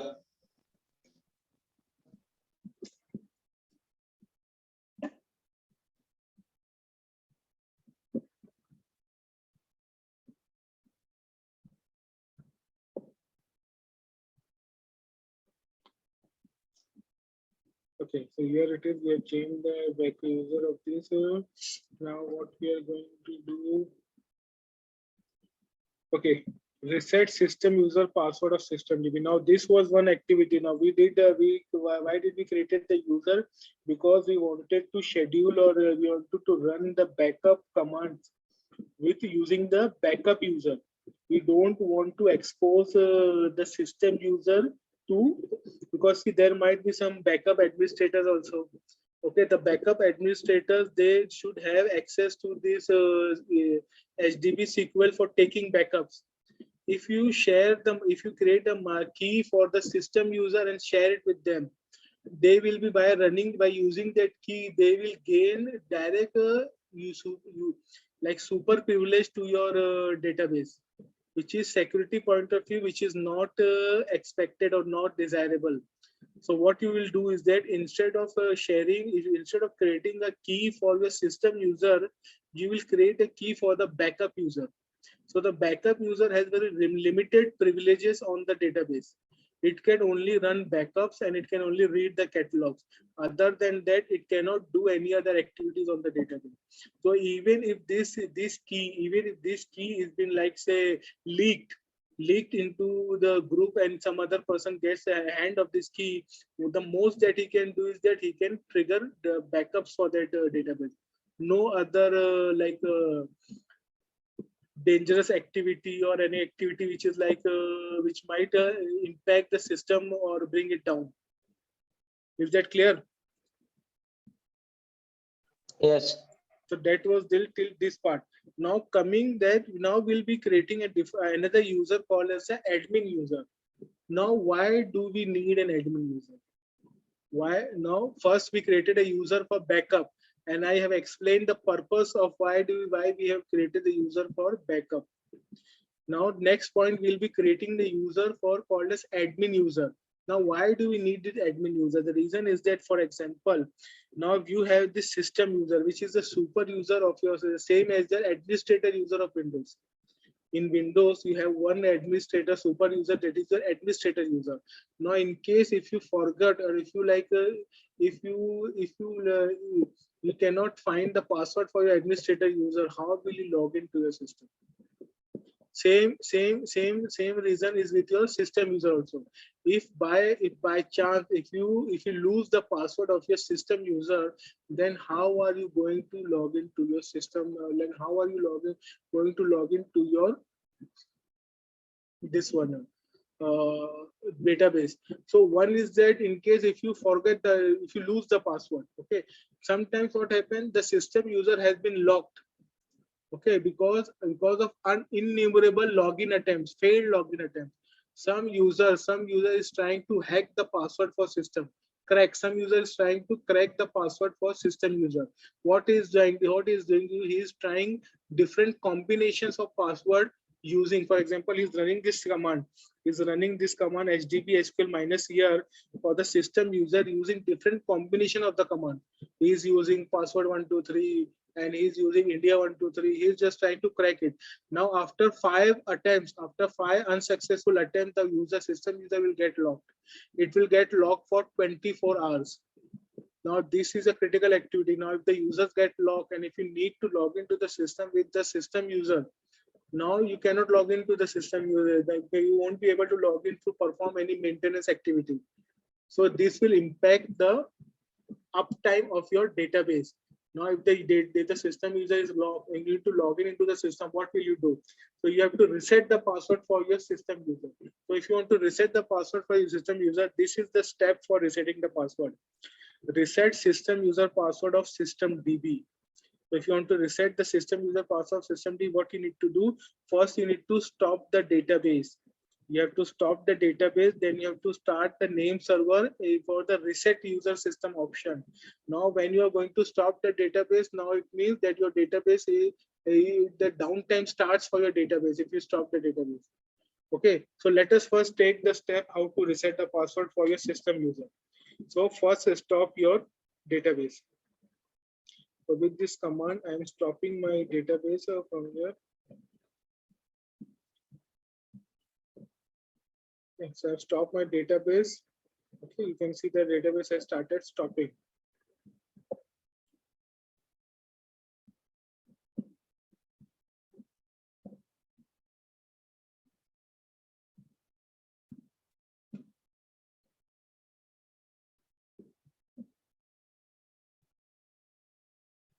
So my database has stopped now. Now after stopping the database, what I need to do, I need to start the name server with the option minus reset user system.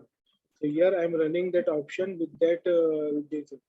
So here I'm running it. Now my database is down. You can see my database is down right now. And in the down state, I'm starting the name server with the option to reset the password.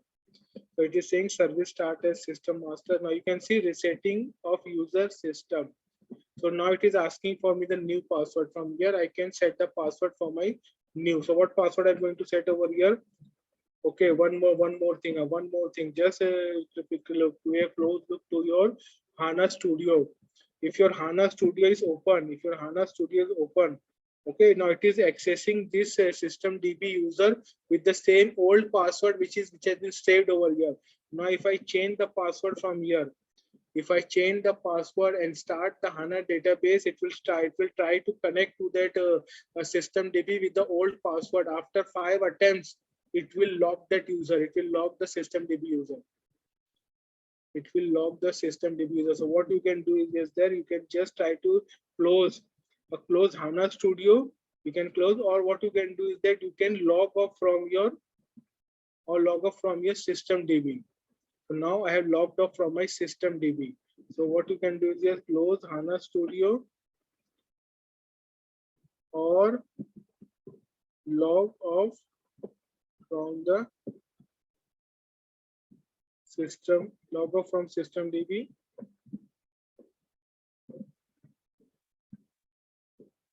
In HANA Studio.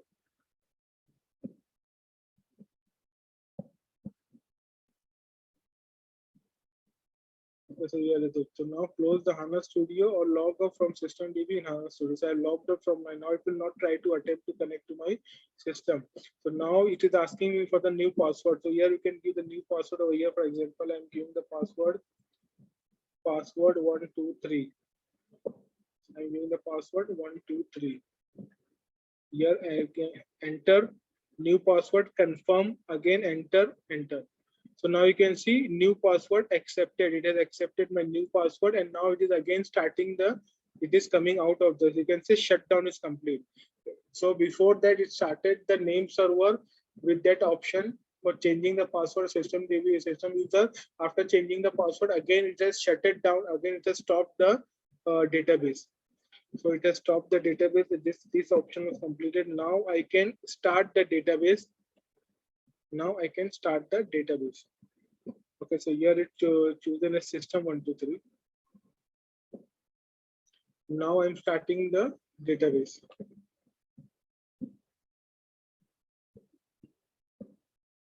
So use the screen over here. Okay, before starting the database, close the HANA Studio or log off from the Azure. Here I can mention the password that I will be saving.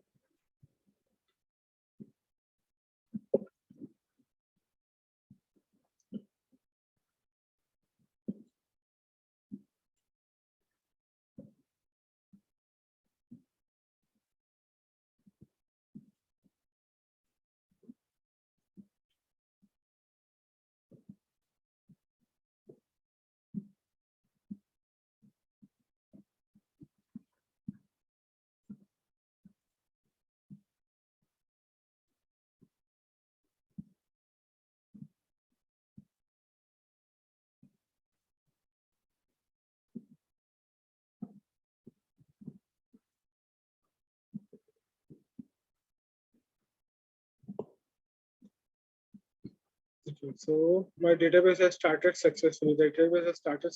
But the password of my user has changed now. Instead of previous India 123, now it is password 123. So the user is password 123. Now I started the database. It has come up successfully. Now let me connect to my system DB with the new password. So here I'm connecting to my system DB with the new password. Here I'm connecting to my system DB with the new password. Okay.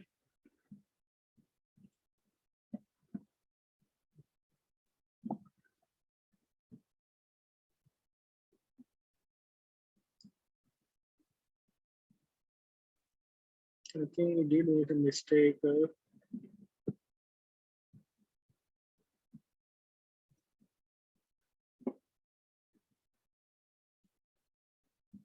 HDB SQL minus I minus use system minus the password into minus system DB. We should have closed the HANA Studio before.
Authentication field. I think we made a mess here.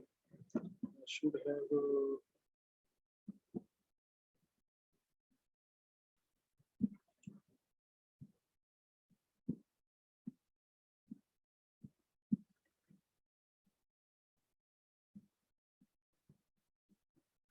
Put down if completed. Okay, sorry, we need to stop with the database beforehand.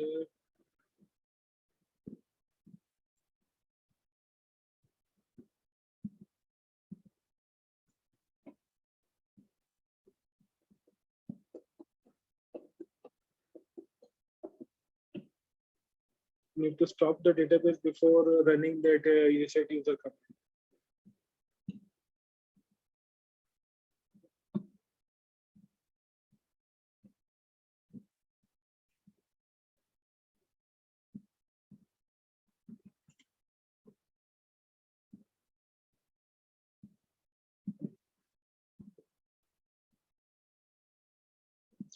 Okay, so you can see over here. Now let me reset the password for the user using this option.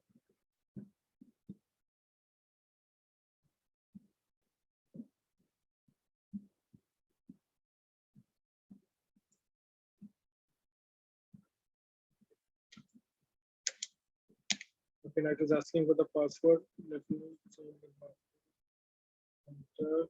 Enter. The password has been changed. The user has been disabled, or the user has been locked. Then this will not help.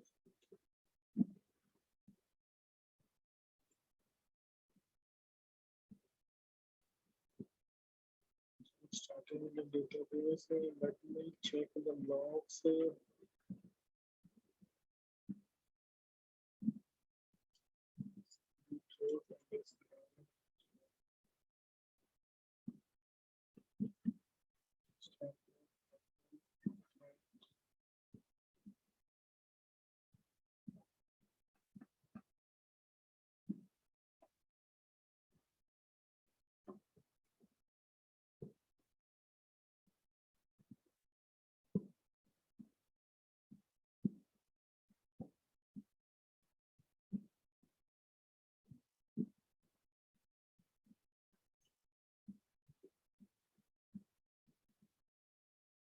That is started. Let me now check with this option if it is able to connect or not. Okay, so yeah, sorry. So now you can see that the user is now able to connect with the new password system123. This is my new person able to connect with this user over here. So this was just to give you an example how to change the password for your system user in case if you have forgotten, if you have lose the password for your system user. But you see over here, but you have experience over here, you have checked, you have seen that to change the password, you have to stop the database and then change the password and then start it again. So this activity requires the downtime, which will not be acceptable by the management. Okay, this will not be acceptable by the management. So what can you do over here? Now change system password of system. You can change the password directly with the command also. You can change the password with a command, but to run that command, you need to first log into the prompt. You have to first log into that prompt, and then only you can run that command to change the password of that user. A system user can also change its own password. Okay, but provided you know the old password. So if you know the old password, then only you can log into the prompt and you can set the new password. If you see over here, I can set the password, change the system user password of system DB. I can change the system password by this over here. So now if I'm logged in over in the system DB, I'm running this command. Can you see? Alter user system password 123 no force further. What error it is giving? Last and passwords cannot be reused. It means and password means here it is not showing you the value of this, but actually it is the last 5 passwords. You cannot change your password to the last 5 password that you have changed. So in case if you have chosen this India 123 in any of your last 5 password history, you won't be able to set it again for that. You get this? That is it. So this is if you want to change. Now in this case, if you want to change the password for this user, what you can do is that you can run this user this and you can give some India 111. So this is my first password. So you can see it has been changed. Now after India 112, I can give India 112. Then India 113. Now this has become my last three. Now again India 114 and India 115. You can see now I have resetted my password 5 times. I have resetted my password 5 times. 111, 112, 113, 114, 115. I have resetted my password 5 times. Now after this 5 attempts, I can again go back and change my password to the desired one, because now this password India 123 has gone out of the last 5 number of passwords. Okay, so my password is, what is it right now? It is India 123. Do you get what I tried to explain here? Yeah, we got it, that one. Okay, so here you can now what happens, we have the system user was able to change its own password. Okay, but provided you have the password, old password, to log in into the HDB simple prompt. So the point is there is that to change the system user password, the system user itself can change its own password, provided that it has the login, it can log in into the HDB SQL prompt. Second, if the user is disabled or if you lose the password for that user, okay, then you will not be able to log into that as HDB SQL prompt and change your own password, change the system's own password.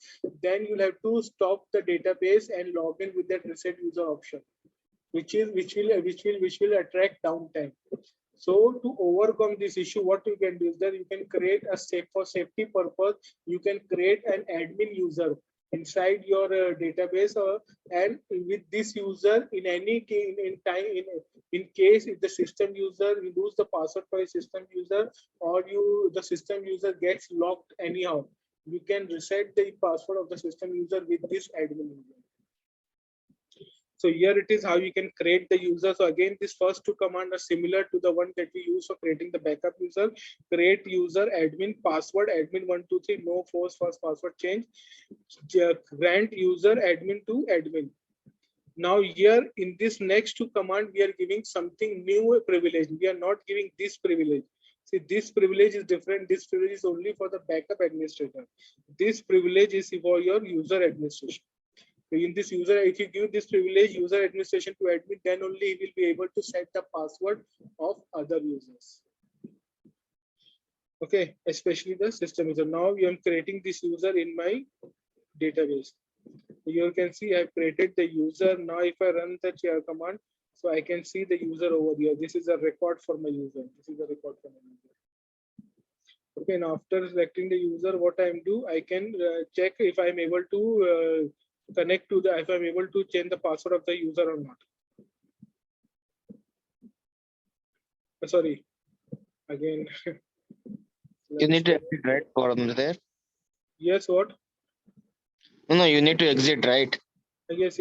So now if I execute this command, you can see that I'm able to execute queries on the database using the admin user and its password. So it means the user and password are correct. I'm able to execute this. Now what you can do over here is that now instead you can use this, you can execute this command to change the password of your system user.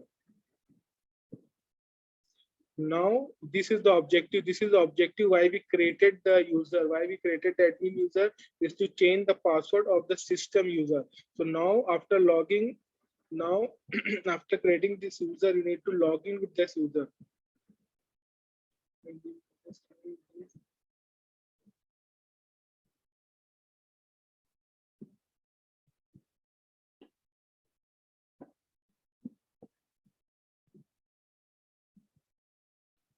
Log in with admin user. Here,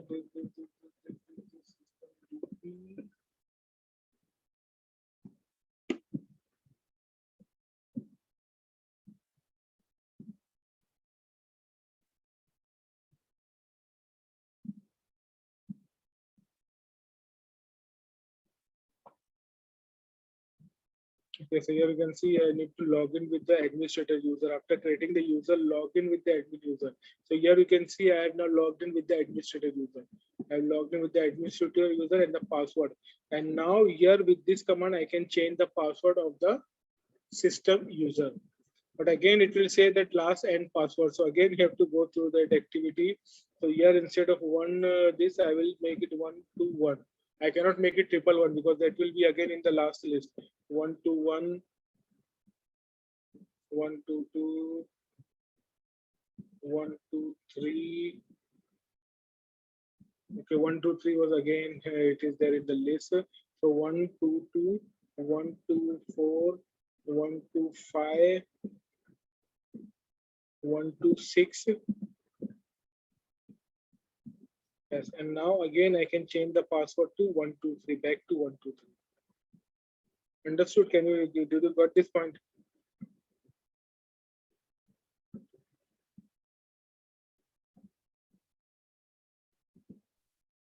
Yes, yes, Mr.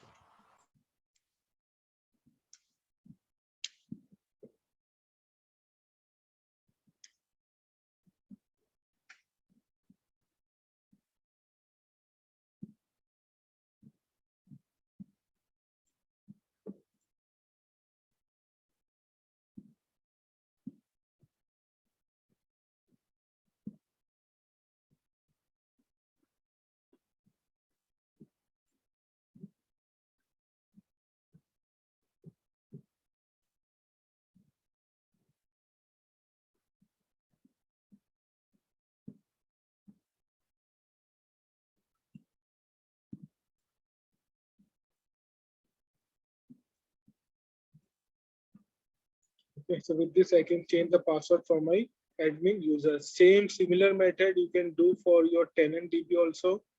Okay, so in your tenant database also you can create you login SID again. Here also you can use a login to your SID database or they log into your tenant database. Okay, in the tenant database also I can create the user in case if we forget to that.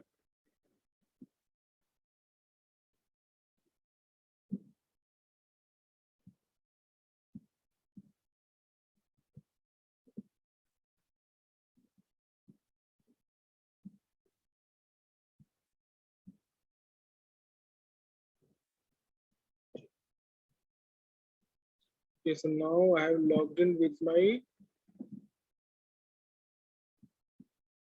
Here I had logged in with my key for SID. Now I'm logging with the admin user. So you can see now I logged in with the admin user.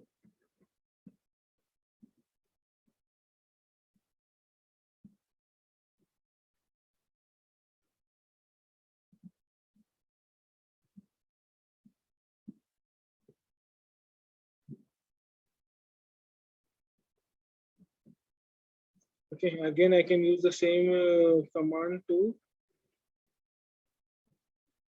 alter user system. It says this no force sense, but the user's password is again India123. So it will give an error. Last and password cannot be executed. So you can again go to it. Is this clear with everyone? Yes.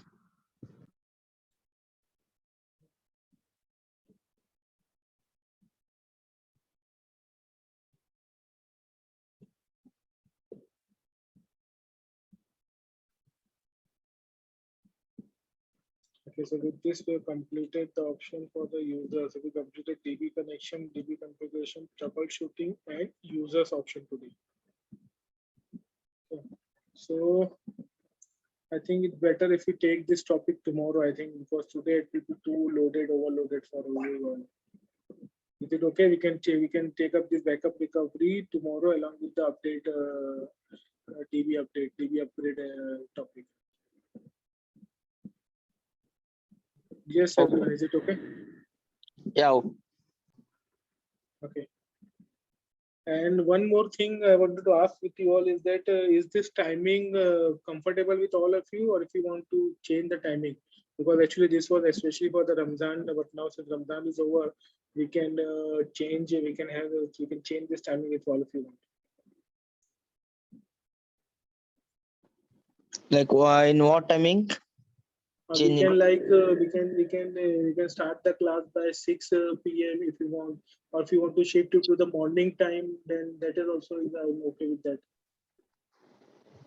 Because if you take this class in the morning, then for the rest of the day you get free. Yeah, correct. But tomorrow I'm going outside in the morning. Hey, tomorrow I have a class tomorrow in the morning, so tomorrow is not possible. So maybe from the next weekend we can apply the changes if you want. If you don't have to answer it right now, you can think over it, and if anyone any suggestion or changes, you can just put it in the group, or you can DM to me also, directly send me a message also. No issues. Okay. Okay. Okay.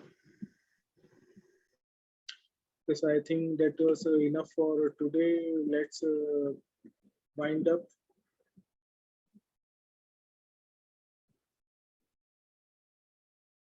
Is it good? Can we